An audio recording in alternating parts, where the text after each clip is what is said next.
Bombete la maboko bino moko.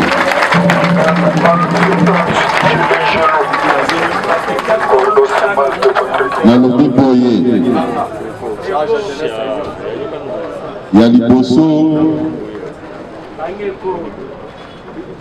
outiko faire passer message,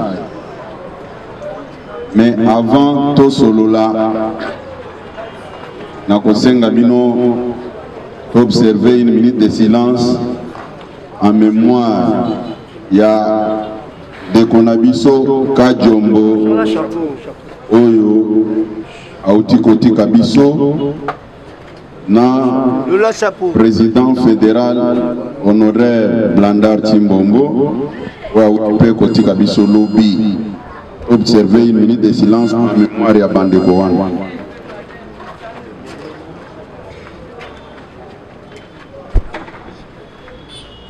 Merci.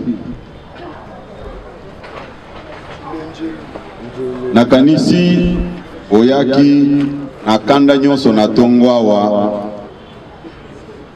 pona kozwanga okende kotika memo na bino. Nakanisi place voisin azali.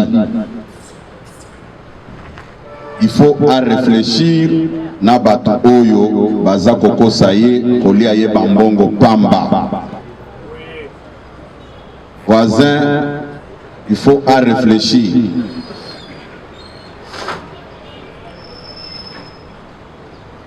Nakanisi denge boye kozwanga na ndako, c'est-à-dire oza kolaksa na face du monde combien vous êtes discipliné. Vous se référez na hiérarchie na bino ya parti. Ngape comme secrétaire général na bino ya parti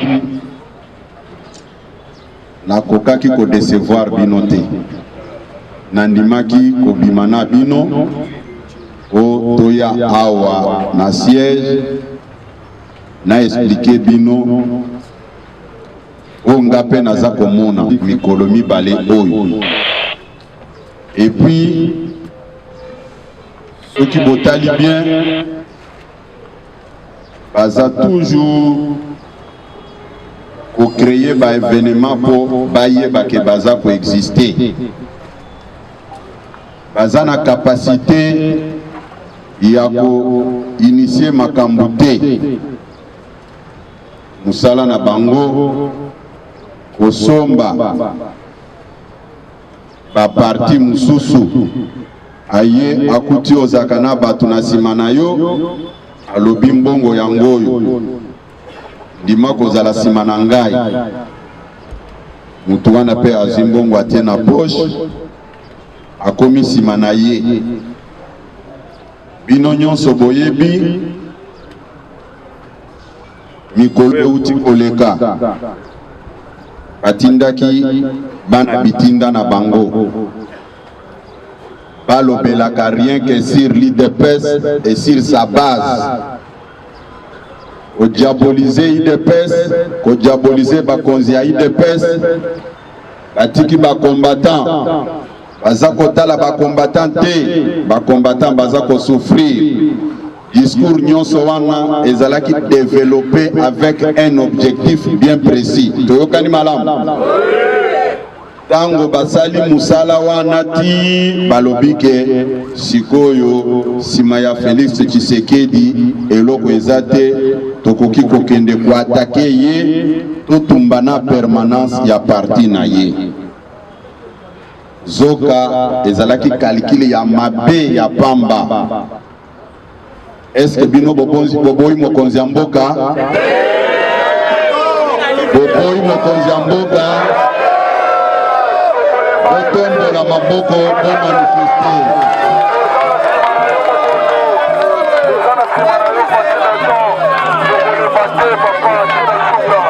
IDPS viva. Ba calcul nyonso boyokaki. Ba discours nyonso boyokaki. Baza koloba boye. Babosani ba combattant. Yo muto abotaki mwana te okomi na pasi na ye koleka muto abotaki ye Batouana, tango bakendeki Genève, balobaki boye, Félix Tshisekedi, na simanaye azana batu ya malongate po azo bokonzi. Biso nyonso na bino ndenge toza boye, bamonaki biso biloko pamba. Mais Nzambe a confondre bango. Balobaki ke bakosal sa campagne na bango à l'américaine. Balobaki ke bakolaksa biso batu pamba. Melelo bazongi neti bana mike pouvoir bino bato bamonaki batu pamba nde boza lelo ba grand détenteur, les véritables détenteurs de ce pouvoir eza bino bana Félix Tshisekedi.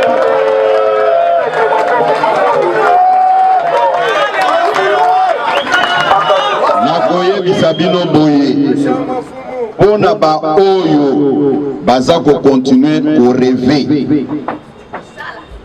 oyo baza kozwa tana bango pour s'en prendre rien qu'au président de la République. Jusqu'à présent, nalandi condamnation mokote et outé par Moïse Katumbi pour rappeler ses lieutenants à l'ordre. C'est pour moi aussi une occasion pour faire comprendre à tous ses disciples ce qui suit. Moïse Katumbi est leader pour eux, mais il n'est pas leader devant Félix Tshisekedi, ni encore moins devant l'IDPS. C'est parce que nous sommes très bien éduqués par Félix Tshisekedi. Mais nous avons remarqué tout témoin ou un groupe d'individus en train de mendier derrière Moïse Katumbi. Et lui était très content quand on critiquait, on insultait un innocent pour son intérêt.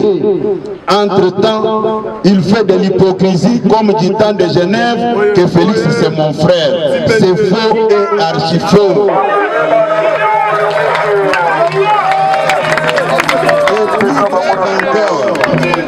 Ceux qui sont censés prêcher la parole de Dieu devant les billets verts, ils ont perdu le contrôle pour dire des choses comme les petits enfants. C'est que nous ne pouvons pas accepter.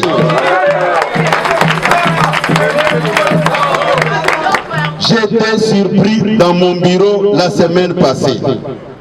J'ai vu une délégation de la MONUSCO venir vers moi. Après avoir fait un communiqué pour plaire un individu sur un dossier qui ne concernait ni de près ni de loin le chef de l'État, ni encore moins sa famille politique. IDPS viva! IDPS viva! Quand j'avais reçu cette délégation, la première des choses, c'est de me poser la question pour savoir, avec trop d'hypocrisie, au sujet de la loi Tchani.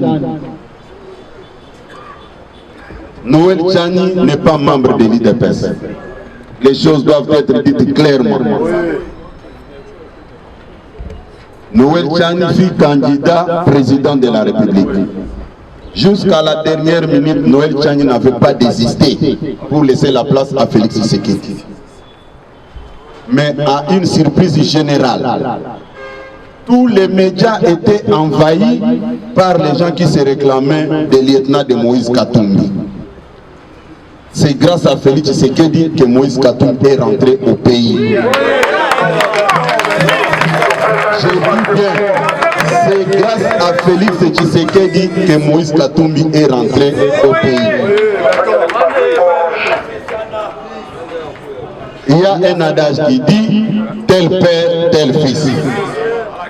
Félix fait la politique en suivant les traces de son père. Le père de Félix Tshisekedi fut un grand politicien reconnu à travers le monde. Moïse Katumbi a présenté son père et ce que son père faisait. Nulle part, Moïse Katumbi a dit que son père faisait la politique. Les choses doivent être dites clairement de cette manière pour couper court. Félix ne se débrouille pas pour faire la politique. C'est dans le sang. UDPS viva! UDPS viva! J'ai dit, Félix ne se débrouille pas pour faire la politique, c'est dans son sang.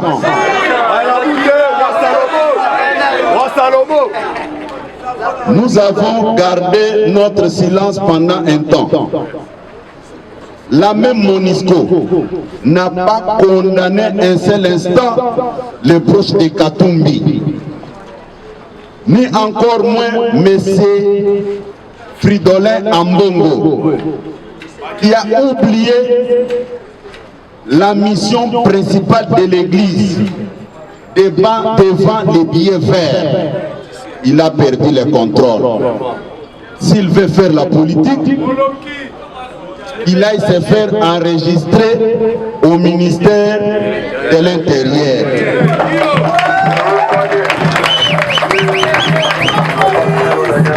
Comment expliquer un monsieur sérieux depuis qu'il est arrivé au pouvoir? Il n'a jamais, je dis bien, il n'a jamais félicité un seul geste posé par le président de la République. C'est méchant.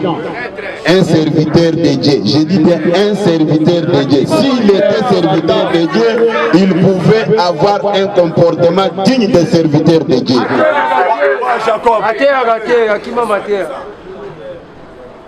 UDPS viva! UDPS viva! Nalobi boye.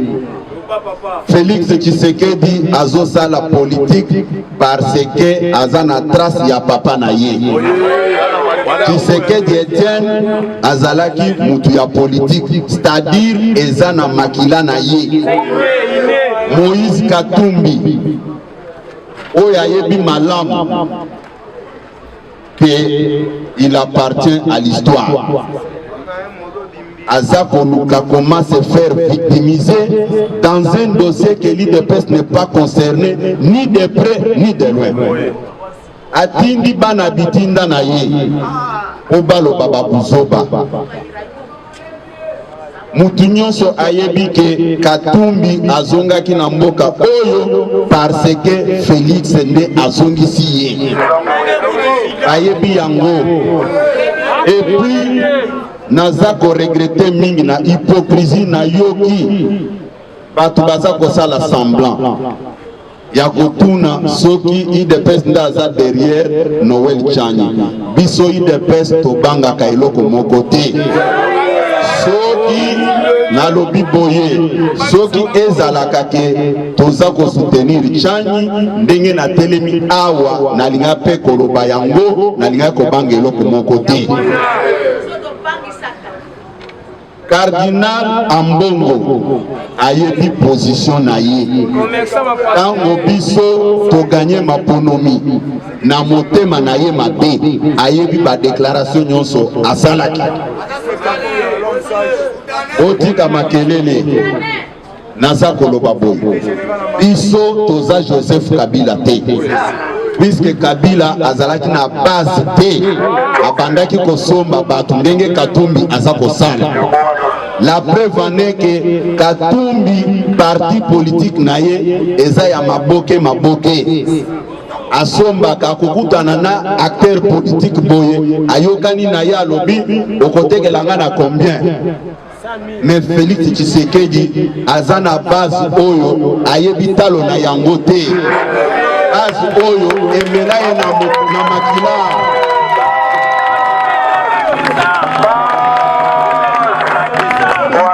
Viva nalobi que Félix Tshisekedi aza na base oyo ayebi talo te puisque ezali base oyo emela ye et adora ye et adopta ye malgré ba démarche nyonso basalaki ces derniers temps pour na redresser base wana contre Félix Tshisekedi.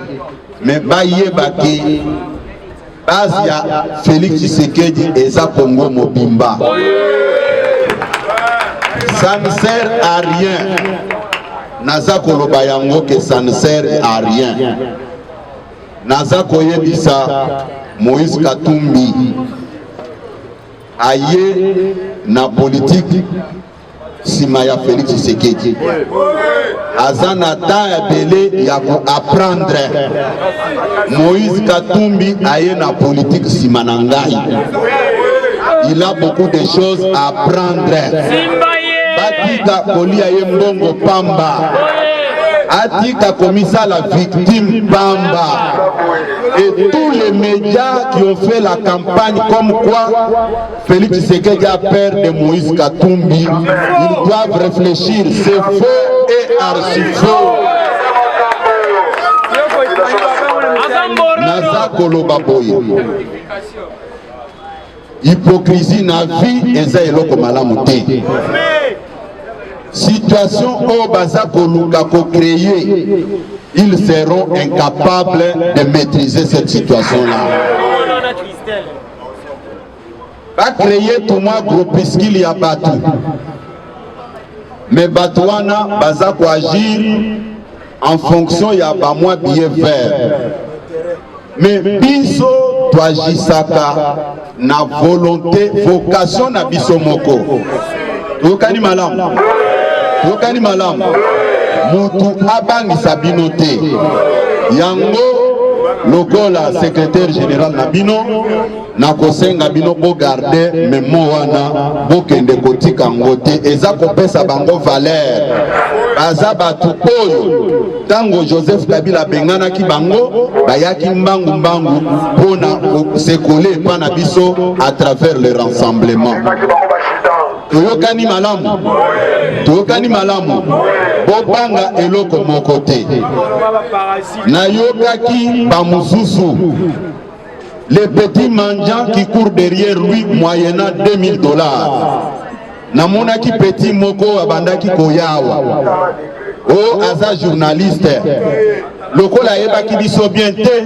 Soki aza koloba lobi biso batu ya UDPS tomataki avion pour la première fois pour aller à Genval. Naza koloba boye.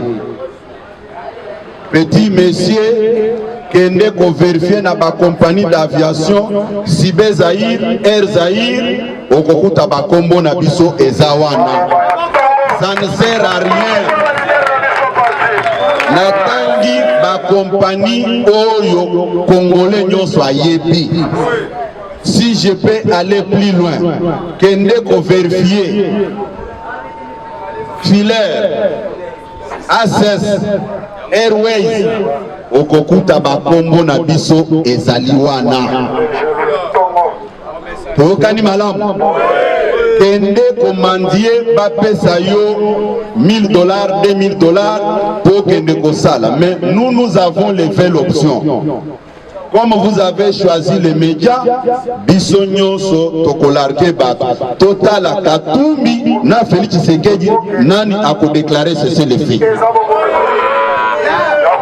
Buzoba ele kakate. Na lobi boye. Biso toza ba hypocrite te. Ozwa kita na bino ya kosomba conscience. Il y a quelques individus au sein de l'UDPS pour ba relayer message na bino. Osali Moussala, on commis la conclusion que maintenant on peut attaquer Félix Tshisekedi. Félix Tshisekedi azamwana ya Nzambe. Iloko ya Noël Tchani soki toza la kasima ya Noël Tchani tolingaki koloba yango. Batu nyonso baboyaki Kabila awa. Quand il était question de faire une alliance avec Kabila, tosalaki yango. Obenga ki biso ba traître, to trahir mboka, mais biso to ebaki esika to bandaki kokende na mboka. Lelo to déraciner régime Kabila, oyo bato bandaki kobanga. Botala génie politicien Félix Tshisekedi. Obetele maboko makasi.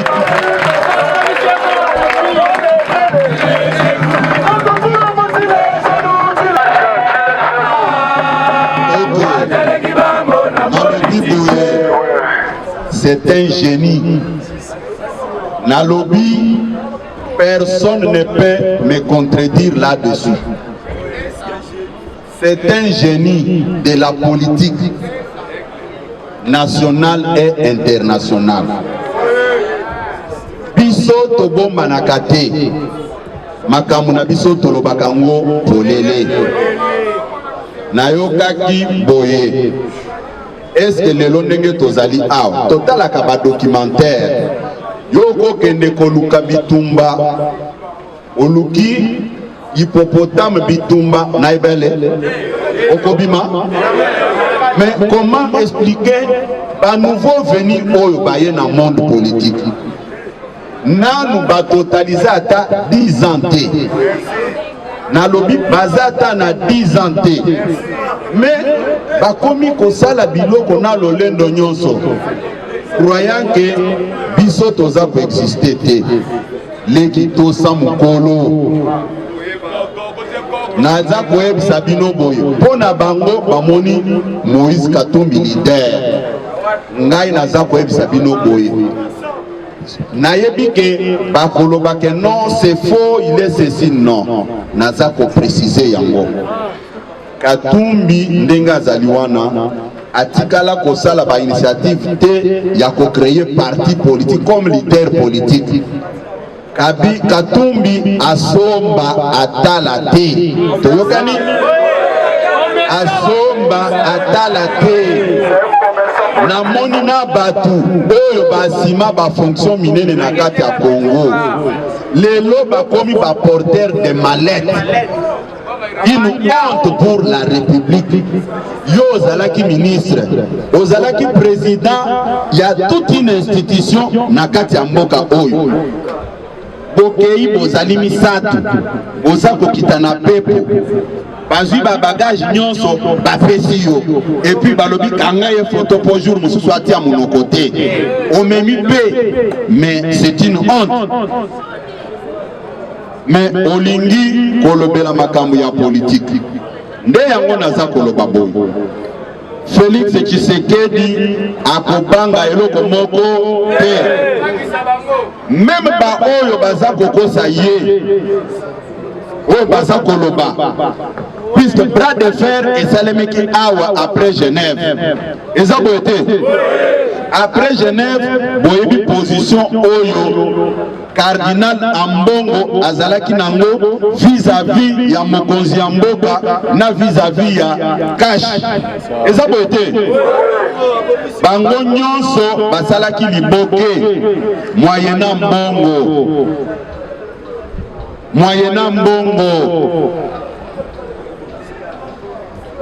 balobaki biso to gagner maponomi te candidat na bango nde aganyaki maponomi otala bato boza kobenga basali ya nzambe yango naza ko féliciter mingi les jeunes catholiques o nazo kutana na bango bazoyebisanga ke CG kolanda biloko wana te certains évêques ya Senko baza koyebisanga ke CG ces histoires là n'engagent que ces messieurs là o basombi na mbongo ekomi kosala biso soni eza ko engager église catholique te bayebsinga ke baboti na yo bazalaki na catholique yo tanga na biso ba catholique yo so mona biso ba catholique toza na légèreté ya boyenga na lobité yebisaka ba militant na yo église catholique eza ko soutenir mokonzi ya mboka inya ke l'individu ya mbongo o basombi na mbongo kombo na ye mbongo makambo nyonso mbongo azangi personnalité.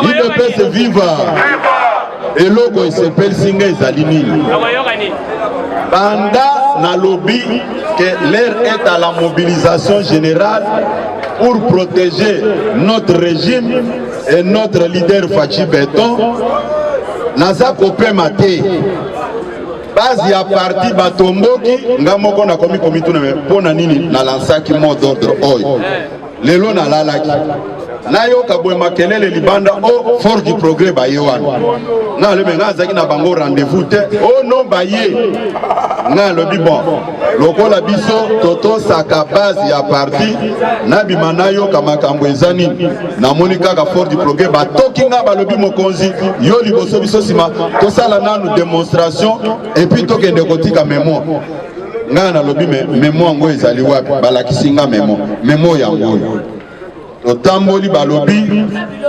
makambo oyo ekosila te ba conseil boza kopesa biso en tout cas to complimenter na bandaki koyebisa bino boye Félix Tshisekedi aza grand leader politique oyebi soko komi na mboka avant ya kosala likambo songolo pakala kuna balakisa yo eza boye te Moïse Katumbi aye na politique akuti Félix Tshisekedi na politique atika ko bricoler makambo et puis toyokana malamu toyokana nanu Moïse Katumbi aza seul métier ou azo sala politique na mboka na biso. Pourquoi seulement cette agitation et se victimiser? Oh non, parce que ça pour écarter Katumbi. Yango na lobi boye. Nakosenga s'il vous plaît. Nakosenga ndeko Polulu boye. Honorable député. Soki okoki ko épargner biso na makambo oyo. Ba constater échec ya Katumbi na bango. Puisque balingi kolakisa ke Katumbi aza makasi. Mais Katumbi asairelia ki derrière Fayulu, non? Azala ki derrière Fayulu na 2018 na élection. Après Genève, mais résultat ezaki nini? Totika hypocrisie ya pamba. Nalingi ko utiliser langage ya insolence ndenge ba lieutenant na ye baza ko sala te. Soki ba continuer na bango. À mon tour, je vais utiliser aussi des armes non conventionnelles sur la personne de Katumbi. Toyokani. Asali makambo nyonso. Motema na biso malamu. Ebimisi biso lelo mabe. Kabila bengana ki Katumbi awa abimi mboka kimi akei biso na motema malamu osali passeport tolobisonga. Mais on pouvait même laisser l'affaire de cette manière que ça ne nous concerne pas. C'est de la justice qui avait créé tous ces problèmes. Il y a séparation des pouvoirs. Ceux qui sont dans un problème, il y a Obanga Katumbi. Toya Kobanga Muto biso tozongisi bino bondimi yango osabongi na samba biso tolobi boye. Ce n'est pas à un vieux singe qu'on apprend des grimaces.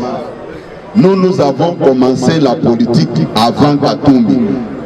Oh nayebi ndenge azali wana batu na bakoloba Kabuya fait se comparer à Katumbi. Non, Kabuya a commencé la politique avant Katumbi. Bon, si les gens veulent créer les débats autour de ça, non, Naza pour ramener Bango na raisonnement simple. Parce que Ayebi Kabuya, c'est un pionnier du Parlement debout. Le Parlement debout a vu le jour le 26 septembre 1993. Katumbi était où? En 1992, du temps de la conférence nationale, Kabuya était déjà dans l'IDPS en train de mener son combat contre Maréchal Mobutu. Katumbi était où? l'IDPS viva. Yango benaza pour prévenir balietna na ye oyo bakoya luka débat soki bafongoli munoko pour créer le débat nde na kozwa ba arme non conventionnelle pour na kokitsa mutu na bango tina yokani na lobi boye apesi bambongo na yebi ke passe eza makasi passe ezali nga naza ko fabriquer biloko te. Félix Tshisekedi aza grand leader ya mboka na biso malgré biloko nyonso baza ko sala pour dresser la population contre les chefs de l'État. C'est une peine perdue. Na répondaki bango mais lokola ebele baza mayele te bakotaki na babiloko mosusu. Na bandaki tourner na kati ya ville province de Kinshasa. Clôture ezalaki na njili ba image ezawana ezakoloba en tant que IDPS.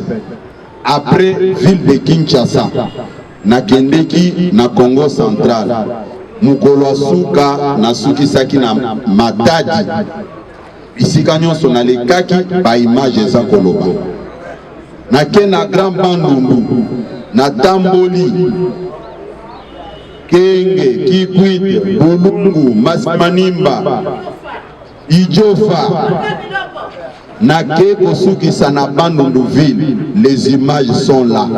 S'ils sont sérieux, pas balancer yango. Mais ce qui ngai secrétaire général na sali biloko wana, à combien plus forte raison président ya parti, président de la République, ceux qui va Tamboli du Sigona et Kozalani. Batu baza ko rêver ou bien baza na motema mabe kaka. Ba créer débat moko ya pamba. D'abord, la démarche était de dresser les combattants de l'UDPS contre l'UDPS et contre le président de la République. Biloko nyonso wana ekwei na mai.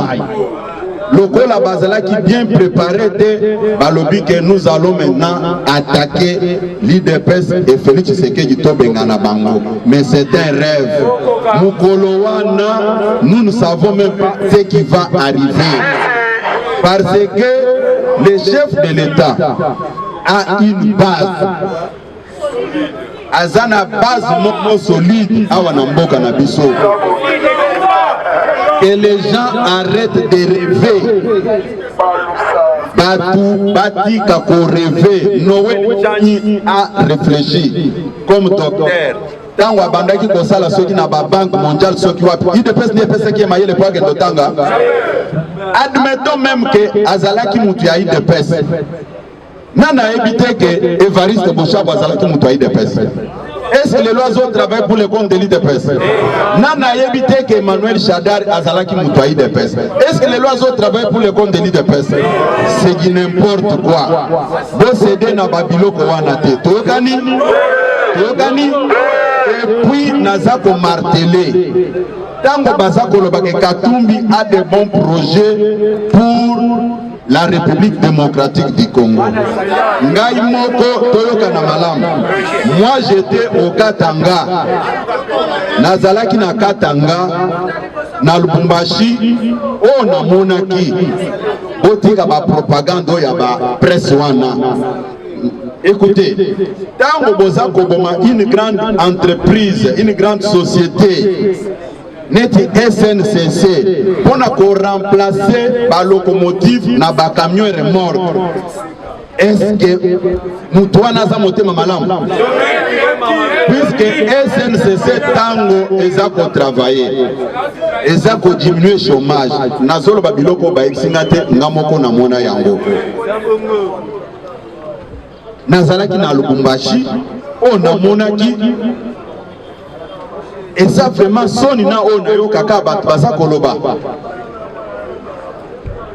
Naza ko ebisa bino ke bako sabinote. Bako sabinote. Et ça babiloko moko puisqu'ils ont pris tout leur temps pour humilier que le président de la République. Je n'ai pas entendu une seule condamnation et outina ba responsable ensemble. Na benga ki bango na ebisa ki bango ke Comme vous avez choisi cette voie, moi maintenant, je vais m'occuper de votre leader Katumbi. Naïbsaki Bango. Et puis, Bayebike, na Prometaki Bango. Naïbsaki Bango Bongo, Loko Labino, pour choisir voie haut. Chaque fois, il y a des gens qui passent dans les médias, qui se réclament à la longueur de la journée. Moi, je suis katumbiste. Félix a fait la honte. Il a fait ceci. Il a tué le pays. Ah bon? Ok. Biso tozako lobama kamundenge binobo lobaki wana. Toko banga eloko moko te. Tokani? Soki batie libaya na tongo au même moment biso pe tosalini totie libaya. Tokani? Nayokaki toyokana malamu. Nayokaki moko na bango alobike toyebi ndako. No akota na eloko ya yebite. Naza koloba boye Motorola eza ya ngai. C'est un moyen de communication eza mundu kite na simbi. C'est lui qui t'a dit que zot mamabe na caméra qu'il aille faire des commentaires que Motorola bate kaka yango te. Ce n'est pas une arme, c'est une Motorola, un moyen de communication. Mais si je vais enlever la Motorola, je dois enlever aussi le téléphone. Hein? Nalobi boye iloko oyo naza koloba boye. Ils ont bâti campagne pour démoraliser nos hommes de troupes au bazaki na front. Balobaki mokonzi mboka pona nini azokende na est te akena est aketi na ligne de front azongi na ye asali 3 semaines na yoki ata moko na bango te alobeli eloko wana.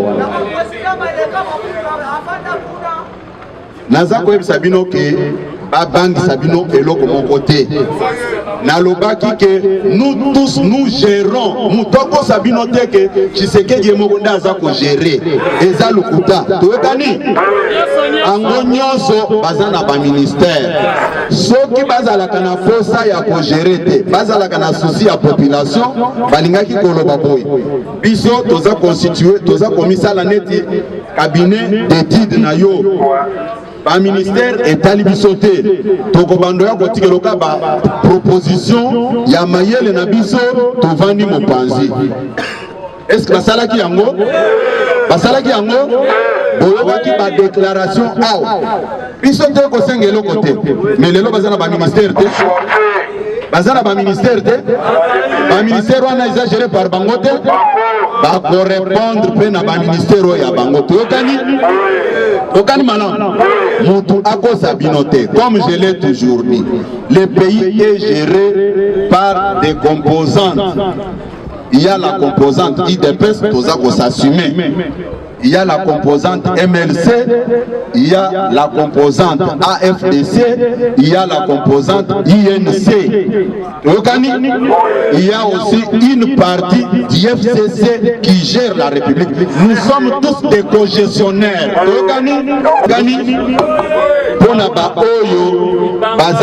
Oh non, c'est de la méchanceté. Vous allez trouver les combattants qui travaillent là-bas. Et ça, beauté. Batouana baganya qui concourt. Ce que na gouvernement, au kokuta ba combattants, bazo travailler. Ce que na assemblée nationale na cabinet premier vice-président Jean-Marc Abound, président IDPS, au kokuta ba combattants bazo sal. Ce que na ba ministère, au kokuta ba combattants bazo sal. Mais le président côté abiso en difficulté zani. Toza bana ya tata bana ebele. Tokani? Tokani? Iso toko boya fachi beton balamoko te. Bobete la fachi beton maboko makasi. Bobete le maboko makasi.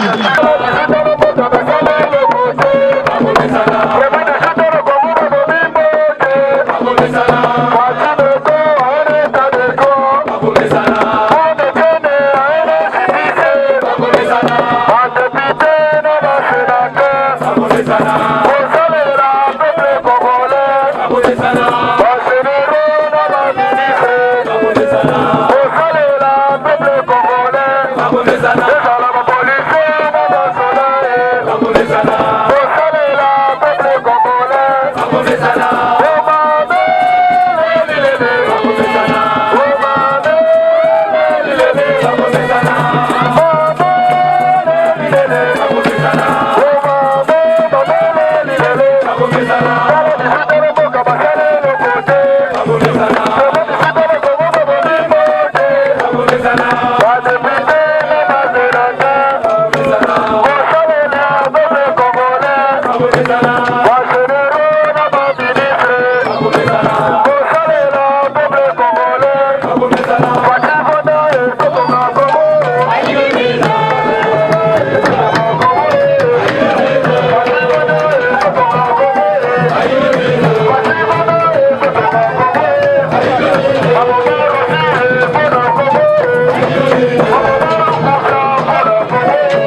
Roger Kobenga.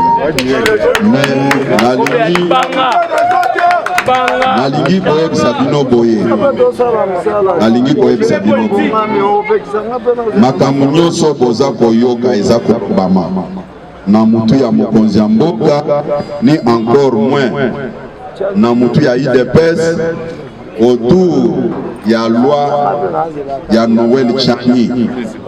On va déformer même à cause de la mauvaise foi que la loi sur la congolité. Et la loi sur la congolité dit les choses doivent être dites clairement de cette manière. Quand on va évoquer Kaya Côte d'Ivoire, c'est de la mauvaise foi. Et ça bon côté. Na makambo et le Ghana Côte d'Ivoire, et ça tout à fait différent. Na makambo et tali loi Noël Tchani. Na Côte d'Ivoire, il y avait un problème réel. Et Zaneti naza kopeta bino exemple. Bomoni bande konabiso ya Kasai o bazalaka na Kamako. Bazalaka na frontière n'Angola. Je donne l'exemple du Kasaï puisque moi-même je suis du Kasaï. Je n'ai pas voulu prendre un exemple d'une autre province pour badenakiri Angoli Susu puisque bazama kasi na Lukutawana. Okotala Mayanda bazana frontière n'Angola. Kanjanji eza na frontière n'Angola. Sikoyo bande konabiso bavanda kawana. Likamboukwei balobino, ce sont des Angolais. C'est la même chose dans la situation de la Côte d'Ivoire. Batu ya nord ya Côte d'Ivoire, bazalaka na frontière na Burkina Faso. Tango bakoma ki pembeni ya maponomi, Henri Konan Bédié, Laurent Gbagbo, balobino, bato ya nord wana baza ba Burkinabe. Comme Alassane Dramane Ouattara, azalaki mutu ya nord, amonike muto bazolo ba Burkinabe ezali ndengai. Mais ici, ce n'est pas le cas. Awa bazako veriwe balobike biso nyonso autoza ba Congolais. Hein? Loi wane lobite ke batu ya province boye batu à côté Songolo bazate. Loi wane lobike biso nyonso toyebi ke toza ba Congolais. Mais pona mutu a diriger Congo, il faut à la Congolais des pères et des mères. Kuna balobite que telle province, il faut qu'on ait exemple pour faire comprendre. Lokola balingi, on profite de la naïveté. Il y a un petit peuple Moussoussou. Balobi ono, loi wana, ezako écarté bat. Mais loi ni écarté kabatute. Ceux qui te lobby les loke pour mutu azala président de la République. Il faut azala na âge songolo pakal. Pour passer exemple que non, il faut au minimum ozala na 25 ans. C'est-à-dire bato à 24 ans, baza exclu na mobeko wana. Ezabo été. Eza exclusion té. Mais comment, puisque le problème qui est là, balingi au sala marketing politique il y a mutumoko boy. Ce qui n'est pas vrai, et c'est de la méchanceté et malhonnêteté même, s'il vous plaît. Puisque loi wana balobite ke balwa nyonso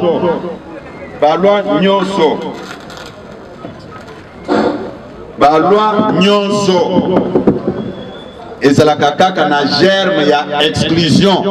Toyokani bako sabino te ke mube kwata moko bakoki kosala yango sans que exclure mutu. Soki okei balobi ke o bazako projeter film, mais balobi ke film oyo les enfants non admis. C'est-à-dire parce que exclure bana pe ba komona ngote. Eza boete. Hein? Batika koko sabino. Loi wana batangi kombo ya mutu te. biso toboyi kobeta ba masolo wana puisque tobeti yango me bazolinga bakotisa biso kaka na kati balingi te bofabrike mutu te s'il vous plaît bacombattant nauti koyebisa bino awa ke Katumbi kombo na eza asomba atala te asombi ba parti politique nyonso asombi sombi ayebi même te contenu ya ko eza na kati l'essentiel pour lui c'est d'acheter à gonfler nini na ye mais nana za koyebisa bino boye souci na ngai prière na ngai ezali ke Katumbi a se déclaré candidat officiellement tokende na compétition wana a constaté échec na ye biso toza bato bafabrike te bafabrike biso te biso toza na makila politique nauti koyebisa bino ke Félix Tshisekedi aza moto balobaka tel père tel fils mais vidéo moko eza kotambola awa naza kopesa bino nazopesa bino information moko bazonga bavérifie yango olingina loba namoni chaîne moko bato ya français bato ya latin balobaka erreur humano este naza koyebisa bino boye video moko ezoleka na chaîne moko bino boyebi etikala koloba malamu ya UDPS te bazwi extrait ya propos ya mokonzi ya mboka ntango alobelaki makambo ya ba grand parent na ye côté maternel mokonzi nde azalaki na erreur ayebaki eloko wana bien te puisque mama na biso ndenge balobaka na mboka bogarde bato nyonso puis soki osali mwa erreur bakorapele à l'ordre mercredi tovandaki awe pa bamokonzi ya mboka notre chère maman Marthe bobetele maboko makasi bobetele maboko makasi kimabe eza bongo te biso ezali boye boye barrière grand parent na yo eza papa na ngai te oyo bakoyebiso bongo c'est faux moi aussi je n'avais pas cette précision d'où par conséquent ndeko oyo abandaki kolekisa video wana alongolanga boka na mayi naza kopesa bino makambo nayokaki tovandaki baza koloba yango puis nayokaki bato mosusu video ezali awa alobi boye nani akoki kose trompe te nani akoki kose trompe te mais boyoka déjà soki mwana buta aza koparticipe tina to bamosolo ya cercle restreint eza koloba bobetela mokonzi ya mboka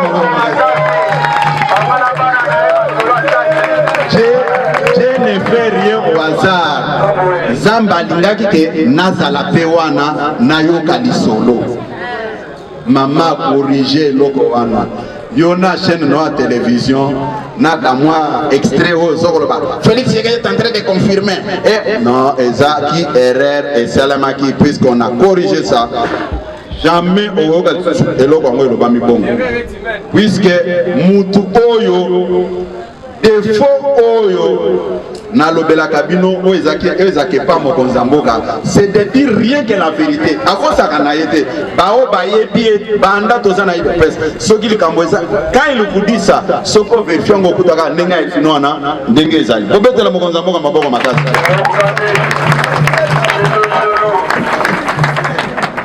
yango na kopase maloba et pas président Jeko waye bisanga memona bango bayekola musanga na tongo o général lekali bosoto ke Pogo viva Passe du Pogo viva Passe du Pogo viva L'état des droits et de l'opposition le peuple d'abord et le gouvernement parti maintenant Sigona Vigue rouge Vigue à fin c'est vous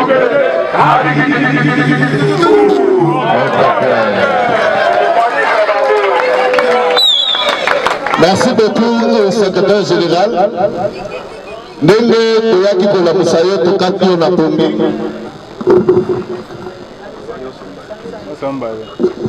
tokati yo bapongi pambate parce que oyebi que force du progrès ezali aide du parti et puis aide du Congo. Voilà pourquoi toyaki parce que ezalaka toujours que bino boyokelaka irréacité yango toyaki avant tokende kotika memo na biso toyena lepa na yo po opesa biso bénédiction memo na biso esalaki biso passe na kovanda komona ndenge bazofinga mokonzi ya mboka na makambo oyo ayebi mutu na makolo te ndenge bazofinga parti na biso parti epesi position na proposition ya loi ya ndeko Tchani te mais tomoni bandeko bafingi biso balobi mingi yango tolobaki trop c'est trop balobi bango babomaka batu baboma biso mokolo ya lelo yango moni tose mobilize pona tokende kotika memo na biso ba oyo nyonso moni oyo baza baguerrier ba oyo nyonso batelemi awa banda pouvoir ya président Faty menace na bango baza ba défenseur nango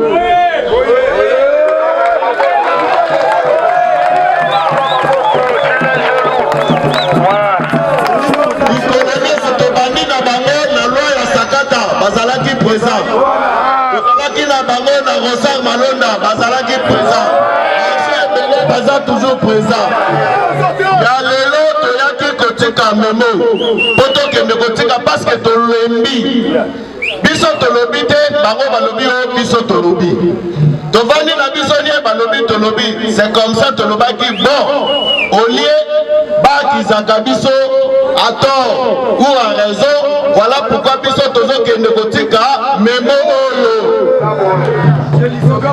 mais lokola yo olobi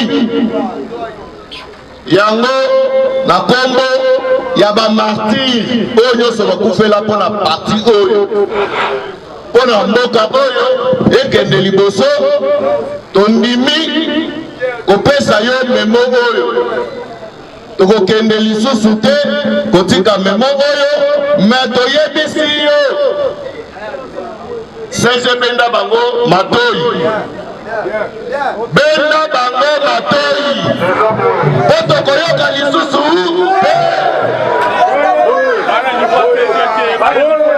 bazali na droit ya kokritike mokonzi ya mboka soki asali malamu mbie babe baza na raison mais baza na droit te ya kofinga mokonzi ya mboka surtout à émettre point de vue te surtout parti na biso mbie bakonzi na biso bapesi point de vue na bango te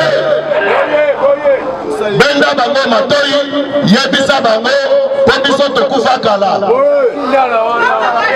Kabila aboma babolimo la biso oyo etikala biso eza kaka nzoto ya pamba. Voilà pourquoi nazo remettre document oyo na CG nasengi moko na moko atombola maboko na ye likolo to remettre CG sini ya pe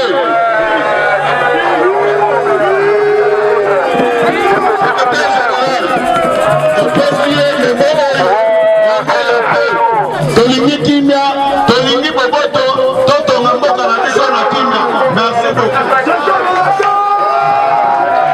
Merci mingi. Merci mingi. Merci mingi. Nayoki compagnon d'élite alobi boye alobi baboma biso mingi basilisa biso te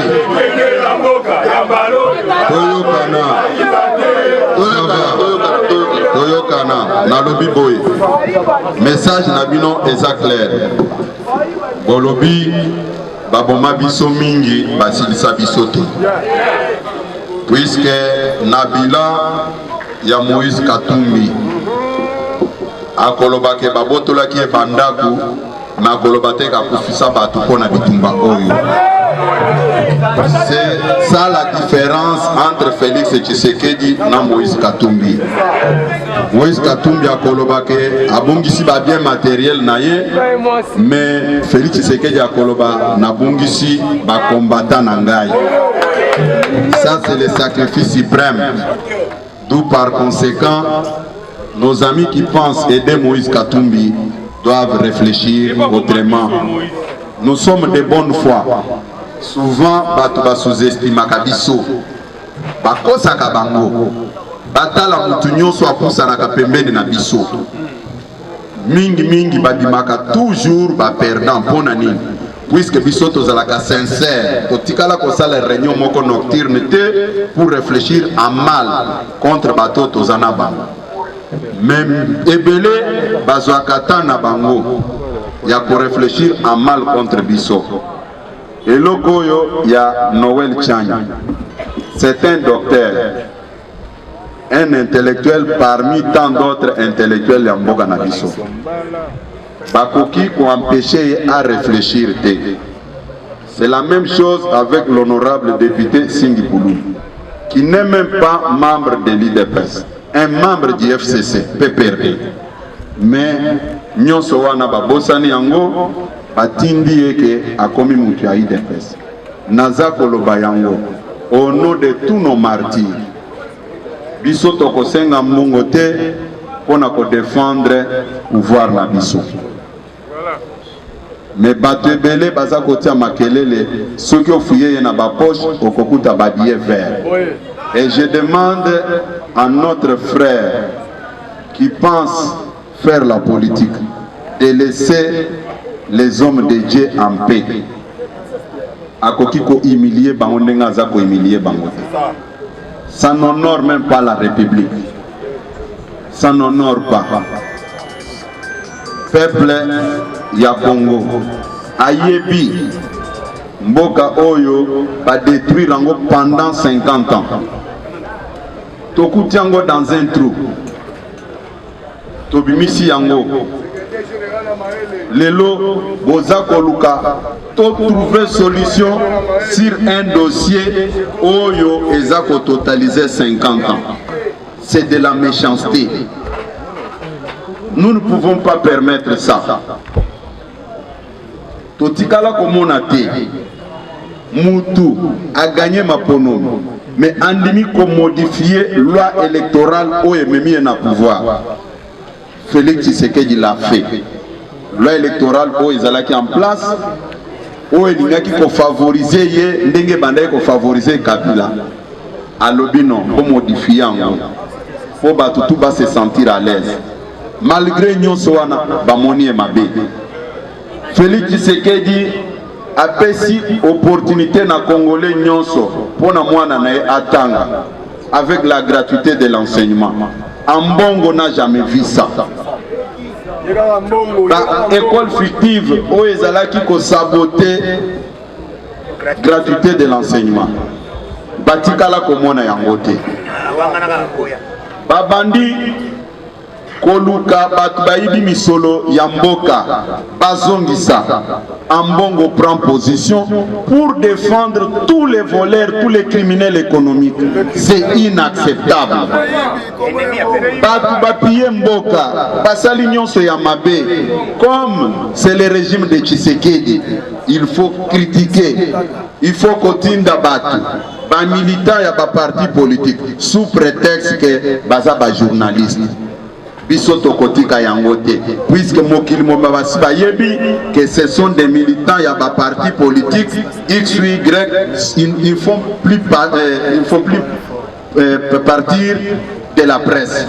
C'est ça le problème réel que nous avons aujourd'hui.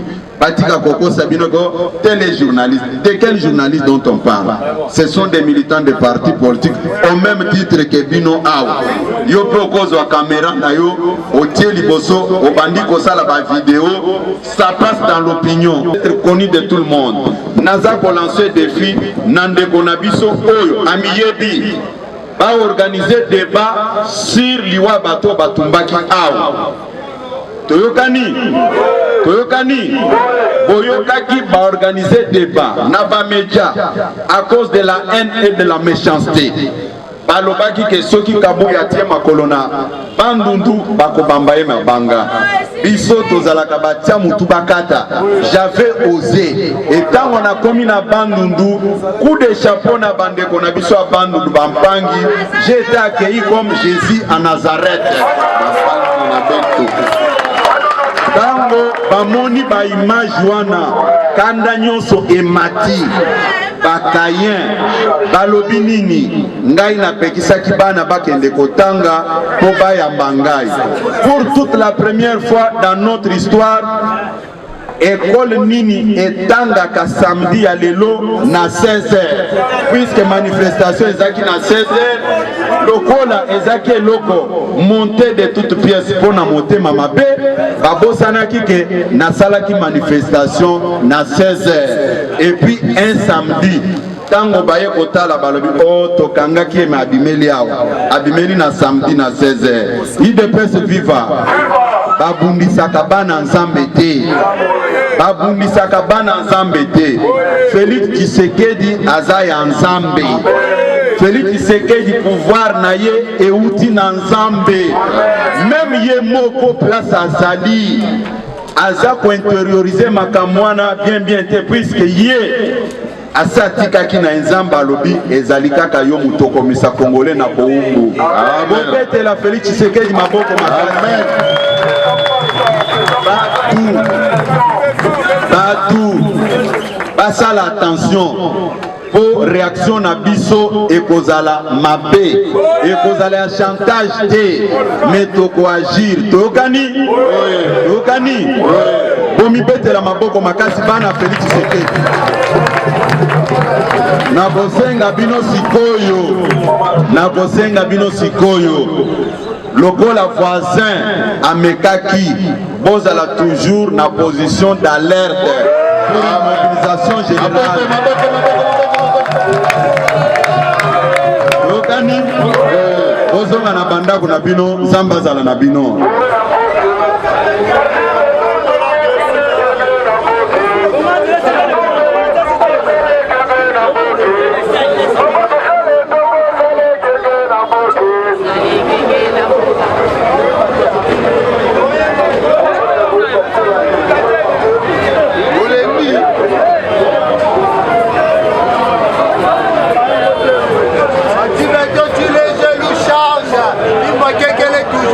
Omekina bati okomesana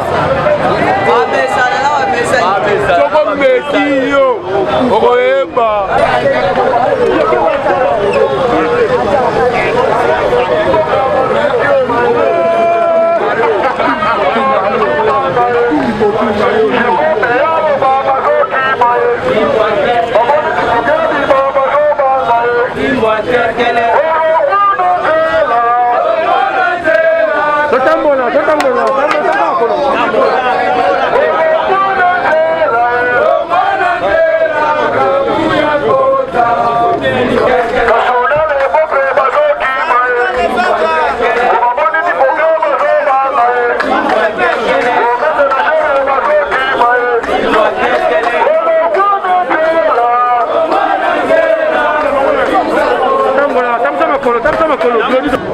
Tomoni kozalaki pena déjà motivé pour nous sala mot d'ordre au lancaki force du progrès bandeko nyonso surtout ndenge olobaki ke ba jeune ya IDPS bakosala tomoni pena bazalaki maintenant kolanda CG asenge te kochana se na mokuse mpona bato oyo bazalaki bakoya kolanda manso oyo CG alobaki te na manso oyo osengaki te lokola TV ezali ntango na mokuse baye nyonso oyo bazali kolanda yo sikoyo bakangi nini mpona journal mokolo mwa lelo po ete eloko kokana ye kosala esalami te.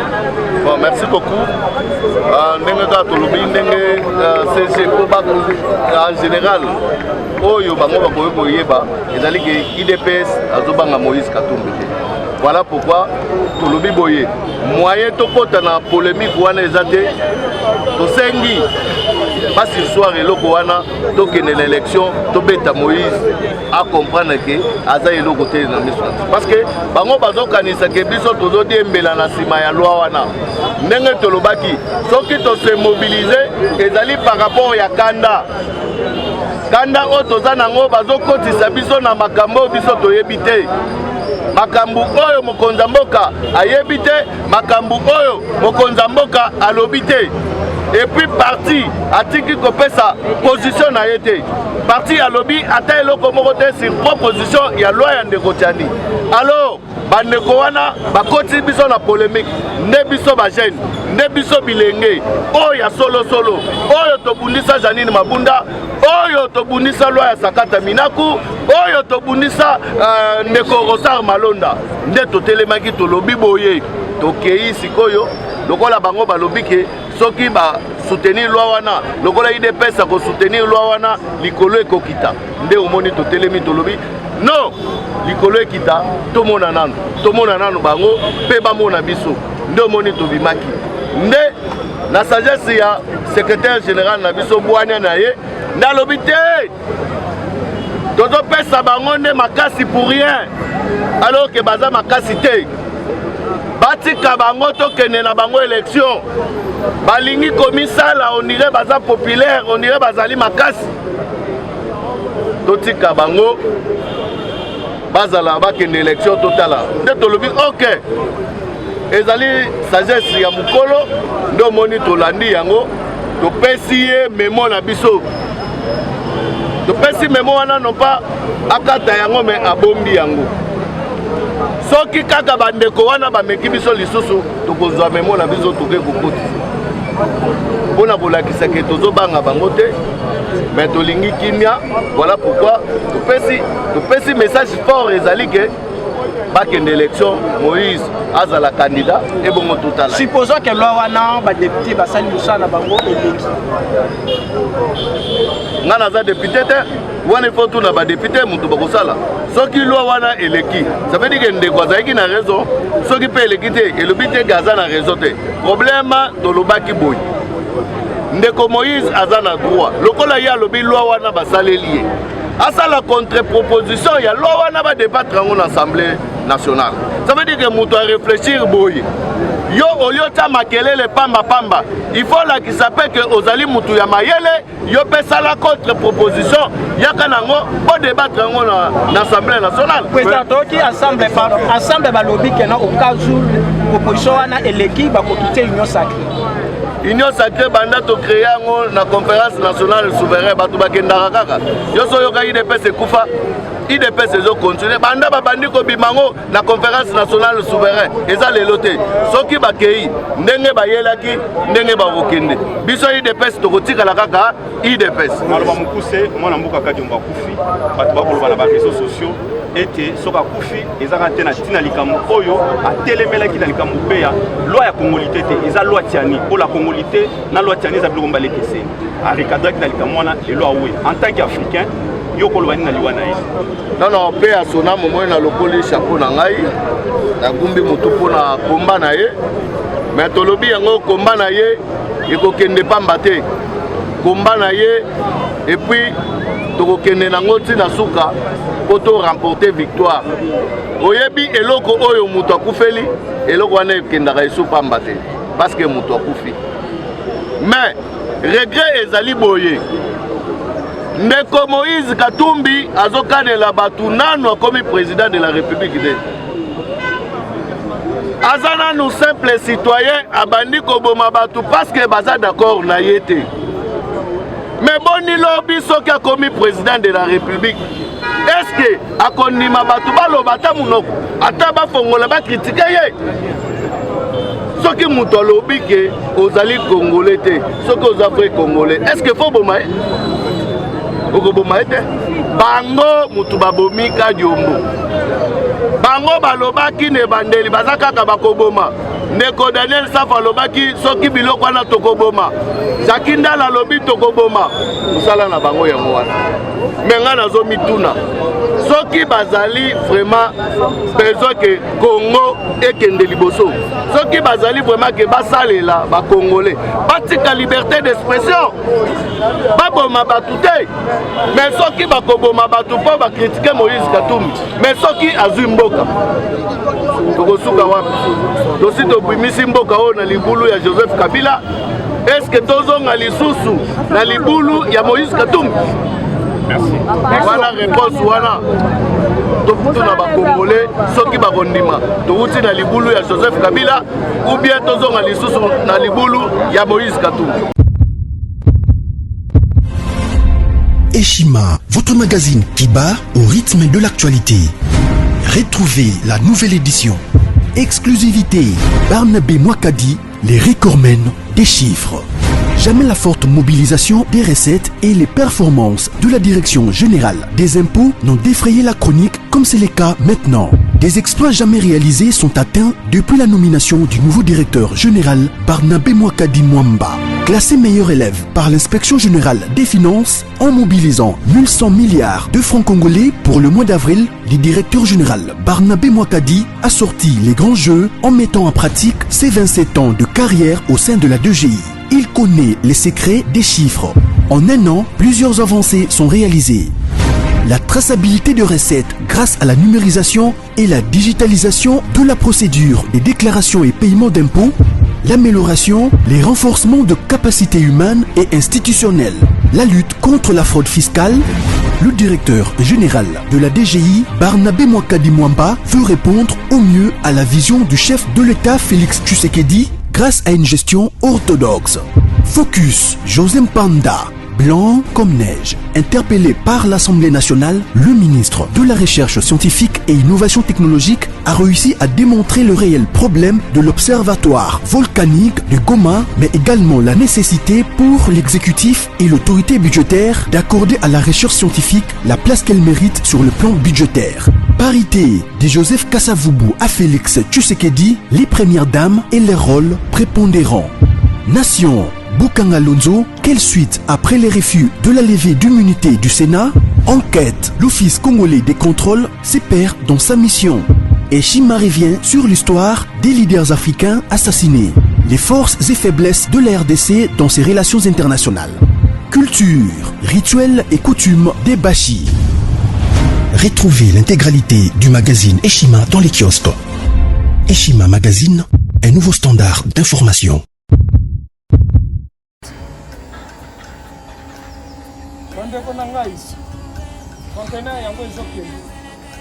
Le 26 mai, le conteneur. Conteneur chaque mois. Donc, next ekozala le 26 mai. Olingo tinda velo. Mutuka. Lise aussi okangi. Biloko tout, omemaka na biso. Benga biso, comme ça, toya, so mema biloko totinda na Congo.